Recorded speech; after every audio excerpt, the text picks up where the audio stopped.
है कि सुदूरवर्ती क्षेत्र है, लेकिन अभी बहुत अच्छा लगा। शिक्षा के बारे में हम यही बताना चाहेंगे कि आज जो हम लोग एक कौशल कुमार, अभी मेरी मौजूदगी बाराचट्टी के प्रतापी गांव में है और यहाँ पर जो है आज गुरुकुल विद्या मंदिर में एनुअल डे फंक्शन और साथ ही साथ जो है रिजल्ट घोषित किया गया। तो इसी के संबंध में यहाँ पर पहुँचा हूँ और मेरे पीछे देख पा रहे हैं यहाँ पर जो है काफ़ी जो अभिभावक हैं, बच्चे हैं, वो सब आए हुए हैं और कार्यक्रम के दौरान जो है रिजल्ट प्रकाशित किया जाएगा। तो मैं भी यहाँ पर पहुँचा हूँ, तो यहाँ के बच्चों से यहाँ के शिक्षकों से जानने की कोशिश करूँगा क्या कुछ बातें हैं और क्या कुछ विशेषताएं हैं। तो चलिए हम लोग चलते हैं, आप थोड़ा आप इधर दिखाते हुए आगे क्यों चलिएगा। हाँ, तो देख सकते हैं अभिभावक है ना, बच्चे जो हैं बैठे हुए हैं यहाँ पर और आप यहाँ पर बहुत सारे बच्चे भी हैं, उनसे भी मैं मिलूंगा। आप देख रहे हैं गुरुकुल विद्या मंदिर प्रतापी Barachatti managed by Gurukul social welfare trust के द्वारा किया जा रहा है और यहाँ पर हमारे एक सर हैं, इनसे भी जानने की कोशिश करेंगे। सबसे पहले तो सर स्वागत है आपका हमारे चैनल। जी, आपका भी स्वागत है, आपका चैनल आप तक बिहार न्यूज़ पर।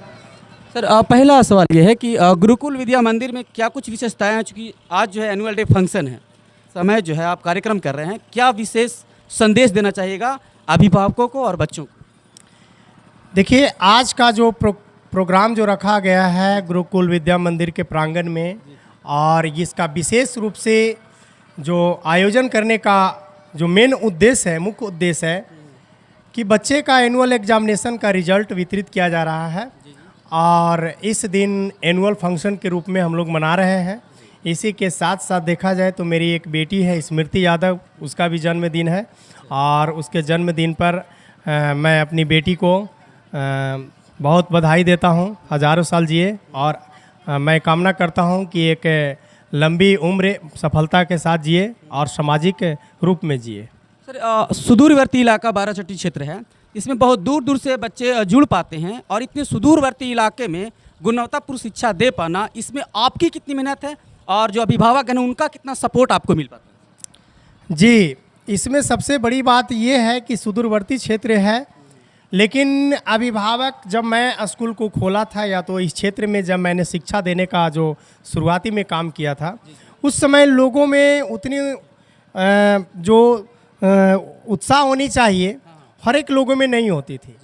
लेकिन अभी के क्षेत्र में शिक्षा का जो महत्व है, उसकी महत्व को देखते हुए हमारे अभिभावक भी इन चीज़ों को बहुत ही भली भांति समझ रहे हैं और ऐसी बात नहीं है, वे अनपढ़ होते हुए भी, शिक्षित होते हुए भी हर पहलू को समझते हुए शिक्षा के प्रति अग्रसर हैं और मैं उन लोगों से हर एक मंथ में जब ज़रूरी समझ में आता है कि शिक्षा के प्रति, बच्चों के प्रति बात करनी चाहिए, तो हर एक पहलुओं पर मैं बात करने का प्रयास करता हूं और इसमें अभिभावक भी अपनी पूरी ईमानदारी के साथ सहयोग करते हैं। मैं अभिभावकों को भी बहुत बहुत धन्यवाद करता हूं।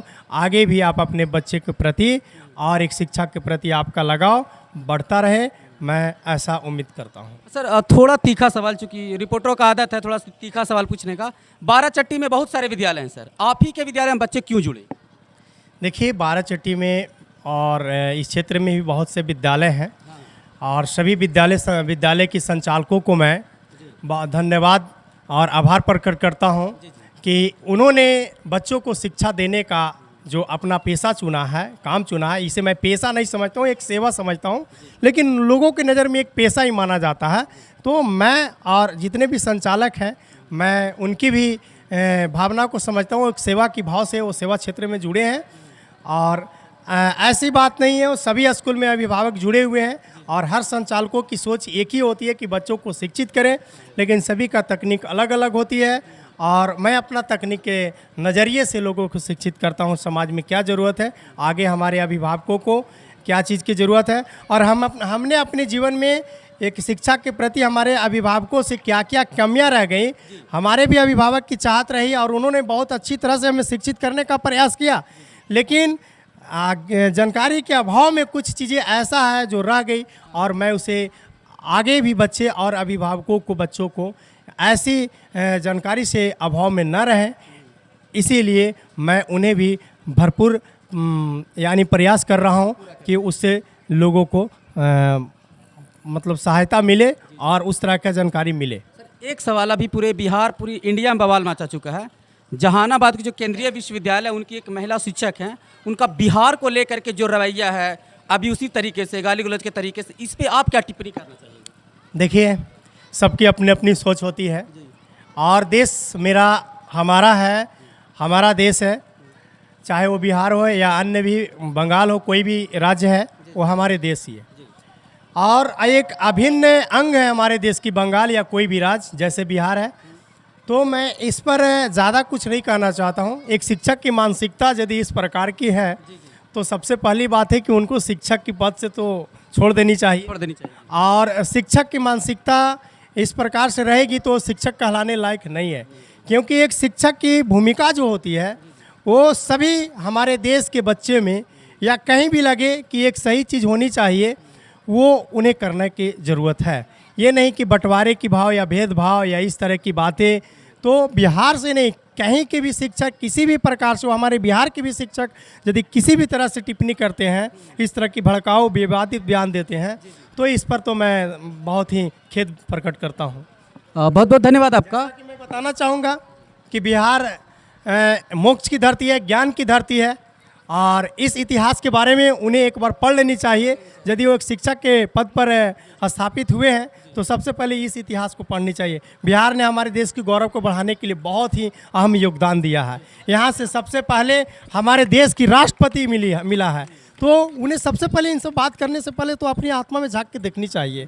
मैं सभी पर गर्व करता हूँ, बिहारी हो या कोई भी हमारे देश का नागरिक कोई भी हो, मैं सब पर गर्व करता हूँ। एमएलए हैं श्रीमती समता देवी जी, उनसे मैं कुछ बातचीत करूंगा शिक्षा को लेकर के। तो स्वागत है आपका मैम। चलिए, आपका चैनल का बहुत बहुत धन्यवाद। और सर, आज यहाँ पर आप आए हैं तो कैसा लग रहा है और शिक्षा के बारे में क्या कहेंगे? देखिए, बहुत अच्छा लगा। शिक्षा के बारे में हम यही बताना चाहेंगे कि आज जो हम लोग एग्जाम्पल देते हैं कि शेरनी का दूध जितने पीजिएगा उतना दहाड़िएगा, उसी तरह का शिक्षा आप जितना लीजिएगा, अच्छा एजुकेशन प्राप्त कीजिएगा, तब अच्छे नौकरी लीजिएगा। आप इसी स्कूल से आप डीएम बनिएगा, एसपी बनिएगा, आईजी बनिएगा, डीआईजी बनिएगा, क्लास 1 से लेकर क्लास 4 तक। तो हम लोग चाहेंगे कि अच्छा आप लोग, हम धन्यवाद देते हैं महेंद्र निराला जी के कि शूद्र इलाका से आके इन्होंने 12 चट्टी काहूदक पंचायत में इन्होंने स्कूल खोलने का काम किए। हम धन्यवाद देते हैं आपका वीरेंद्र जी का, इन्होंने नींव रखे स्कूल का। हम तो जानकारी पहले नहीं थी, बाकी बाद में हमको जानकारी हुई कि हम रोल इनका भी वीरेंद्र जी का है। दोनों को हम धन्यवाद देते हैं और साथ साथ ये भी हम चैनल के माध्यम से हम संदेश देना चाहते हैं कि हमारे जितने भी बच्चे शूद्र इलाका से आते हैं, आप अच्छा एजुकेशन दीजिए, स्कूल का भी नाम होगा, साथ साथ ये एरिया का भी नाम होगा, हम लोग का भी सीना ऊंचा हो जाएगा। हमारे इस स्कूल से कोई दरोगा बने, एसपी बने। और हम ये जो हमारे निराला जी संस्थापक है, हम उनको बहुत बहुत धन्यवाद। बहुत ही शानदार तरीके से आपने यह स्टेटमेंट दिया है, बहुत अच्छी बातें हैं।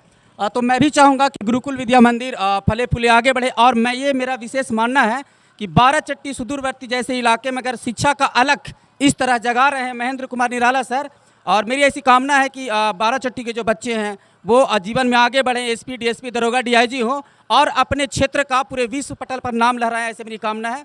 धन्यवाद। जय हिंद, जय भारत। थैंक यू, धन्यवाद।